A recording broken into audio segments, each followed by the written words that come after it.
Assalamualaikum warahmatullahi wabarakatuh. Jadi kita teruskan dengan bab 2, iaitu berkaitan dengan faktor dan gandaan. Ini faktor tu maksudnya bahagi je, nombor yang dibahagi-bahagikan. Okay. Gandaan tu maksudnya nombor yang didarabkan. Okay. Ini kita nak tengok contoh soalan peperiksaan, tapi sebelum tu kita kena faham beberapa subtopik. Baik. Jadi dekat sini ada cerita tentang faktor. Faktor ni, ingat, faktor ni maksudnya apa? Maksudnya kita buat operasi bahagi. Senang je faktor ni. Okay. Yang keduanya, apa itu faktor sepunya? Faktor sepunya ni maksudnya ialah ada dua nombor, kita bahagi dan kita cari nombor yang sama. Bagi dua nombor tu, apa nombor yang sama bagi dua nombor tu. Faktor perdana pula, faktor perdana, okey. Faktor perdana pula yang ini, faktor perdana ialah kita cari operasi bahagi yang melibatkan nombor-nombor perdana. Nombor perdana ni maksudnya nombor yang boleh dibahagi dengan dirinya dan nombor satu. Itu faktor, itu nombor perdana lah. Faktor perdana maksudnya kita cari faktornya dulu, lepas tu kita pilih nombor perdana daripada faktor-faktor tersebut. Dan yang keempatnya adalah faktor sepunya terbesar, maksudnya kita cari faktor tapi nombor yang paling besar. Okey lah, kalau macam tu kita buat soalan. Untuk soalan ini dulu, untuk soalan yang pertama dahulu ni, okey. Soalannya berbunyi, saya tulis senaraikan faktor bagi 15.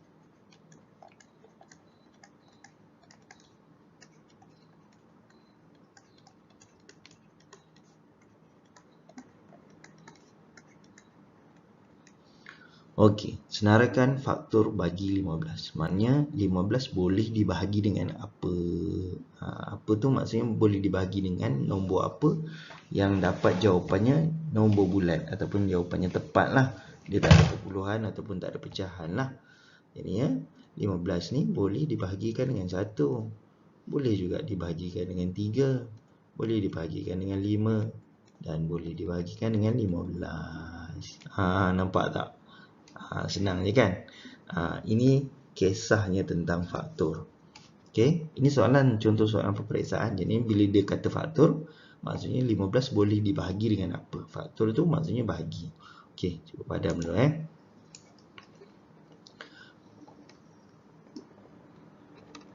Okey, soalan yang seterusnya.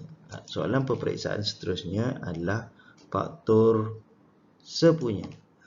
Bila faktor sepunya ni, untuk soalan ni, kita bahas, mesti ada beberapa nombor. Sekurang-kurangnya dia buat perbandingan dua nombor, iaitu senaraikan faktor sepunya. Apakah faktor sepunya? Okey, bagi nombor 12 dan 18. Macam itulah. Jadi kita pun senaraikanlah. Kalau 12 ni dia punya faktornya ataupun nombor yang boleh dibahagikan dengan 12, of course lah 1, 2, 3, 4, 6 dan 12 sendiri. Macam tu. Kalau 18, apa nombor yang boleh dibahagikan dengan 18? 1, 2, 3, 6, 9, 18. Kan? Jadi dekat sini kita carilah faktor sepunya. Okey? Kat sini kita carilah faktor sepunya. Faktor sepunya dia apa? Faktor sepunya dia, sini ada 1, sini ada 1. Sini ada 2, sini ada 2, sini ada 3, sini ada 3 lagi, sini ada 6, sini ada 6. Jadi faktor sepunya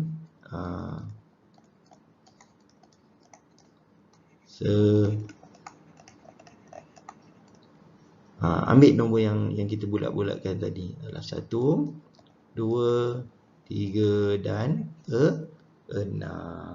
Ini jawapan dia. Yang inilah jawapan akhir dia. Okey. Faktor sepunya bagi 12 dan 18. Nombor sama yang boleh dibahagikan dengan 12 dan 18 ialah nombor 1, nombor 2, nombor 3 dan nombor 6. Okey. Itu berkaitan dengan faktor sepunya.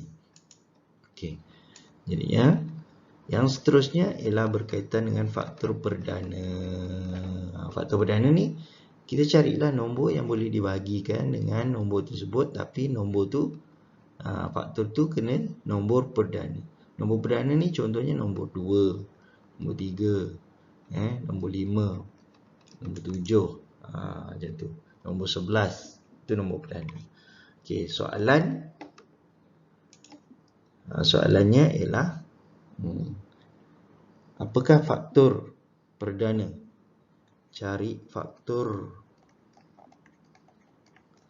perdana bagi satu nombor iaitu 168. Bagi 168. Ini cara kalau kita nak senaraikan pun boleh. Nombor 1 boleh, kita senaraikan. Cara yang mudah ialah 168 boleh dibahagi dengan apa? Boleh dibahagi dengan 2. Jadi kita akan dapat kat sini adalah 84. Jadi 84 ni boleh juga dibahagikan 2. Kita dapat 42. Boleh juga dibahagikan dengan 2 lagi. Dapat 21. Boleh dibagi 21 boleh dibagi dengan 3.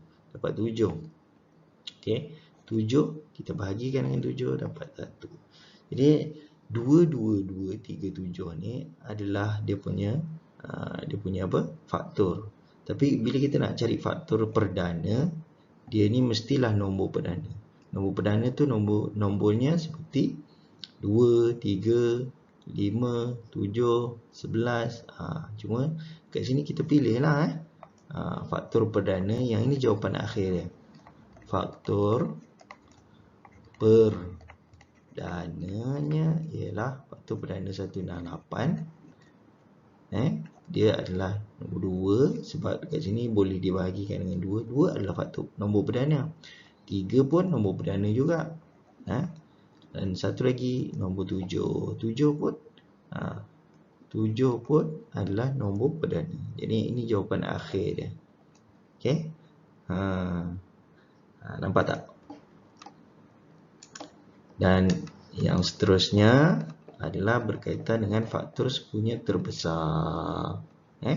Faktor sepunya terbesar ni cuma cari satu nombor je.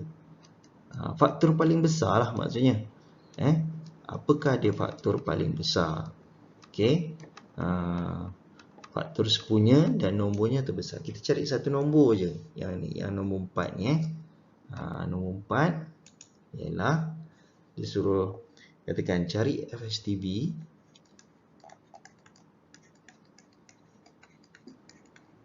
bagi 12 dan 18. Okey. Cari FSTB bagi 12 dan 18. Yang ini boleh juga kita senaraikan. Maknanya 12 boleh dibahagi dengan berapa. Okey. Cuma ada satu kaedah bahagilah. Dia macam yang kaedah faktor perdana ni. Maknanya 12 dengan 18 ni. Dua-dua ni boleh dibahagi dengan apa? Dua-dua ni boleh dibahagi dengan 2. Maka dekat sini kita dapat 6. Dekat sini kita dapat 9. Okey, 6 dengan 9 ni boleh dibahagi lagi dengan apa? Mesti dua-dua ni boleh dibahagi dengan apa? Boleh dibahagi dengan 3. Sebab bila 6 bahagi 3, kita dapat 2 kat sini. Dan ni kita dapat 3. Ada tak yang nombor yang boleh dibahagikan dengan 2 boleh dibahagi dengan 3 selain daripada nombor 1? Tak ada kan? Okey. Jadinya ini kaedah bahagi. Kita sampai kat sini saja. Sebab apa? 2 dengan 3 ni dia tak ada faktor sepunya, dia tak ada. 2 dengan 3 ni dia tak ada hubungan sifir. Jadinya faktor perdana FSTB bagi 12 dan 18 ialah okey, ini FSTB sama juga dengan 2 kalikan dengan 3. Kita dapat 6. Ini jawapan dia. Inilah FSTB. Okey. Okey. Sekarang cerita pasal faktor dah selesai. Yang keduanya cerita pasal gandaan. Gandaan maksudnya darab. Gandaan ni maksudnya darab saja. Jadi gandaan sepunya, apakah nombor-nombor yang didarab dan nombor-nombornya sama. Itu. Gandaan sepunya terkecil, apakah nombor-nombor yang didarab dan kita jumpa nombor tu paling kecil sekali. Okey, soalan ini gandaan. Apa gandaan? Soalan dia gandaan bagi 4. Senang saja. Maknanya 4 kali 1. Gandaan bagi 4. 4 kali 1 4. Kali 2 8. 4 kali 3 12. 4 kali 4 16. 4 kali 5 20. Gitu je gandaan. Itu gandaan. Yang keduanya cari gandaan. Cari gandaan bagi 4 dan 6. Okey. Cari gandaan bagi 4 dan 6. Okey, apakah gandaan 4 dan 6? Ini gandaan sepunya lah, maksudnya cari gandaan sepunya. Untuk soalan nombor 2 ni lah. Apa gandaan sepunya bagi 4 dan 6?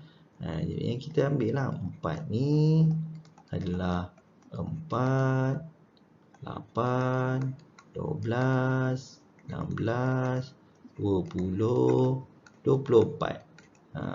Panjang lagi sebenarnya. 6 pula. Apa dia punya gandaan dia? 6, 12, 18, 24. Okey, jadinya apa dia punya faktor jawapan? Ini jawapan. Apa dia punya gandaan sepunya? Gandaan sepunya ini sini ada 12, sini pun ada 12 juga. Okey, dekat sini ada 24, dekat sini pun ada 24. Jadi gandaan sepunya ini jawapan akhir lah. Gandaan sepunya adalah 12, 24. Gandaan sepunya bagi 4 dan 6 ni adalah jawapan dia 12 dan 24. Okey. Nampak tak? Jadinya yang seterusnya gandaan sepunya terkecil. Ini cuba padam dulu. Gandaan sepunya terkecil. Gandaan sepunya terkecil ni kita cari satu nombor saja. Dia macam FSTB. FSTB pun cari satu nombor saja yang terbesar. Tapi kalau gandaan sepunya terkecil, okey, kita carilah. Jadi apakah GSTK? GSTK ni lah ni gandaan sepunya terkecil ni. Okey.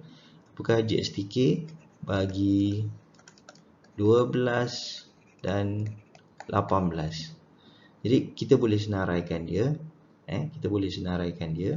Tapi cara mudah ialah kita buat cara pembahagian. Ini je, 12, 18. Ini kaedah bahagi. Apa yang boleh dibahagikan dengan 12 dan 18? Mungkin 6 kali 2, 3, satu lagi 3. 18 bahagi 6 dapat 3. Okey.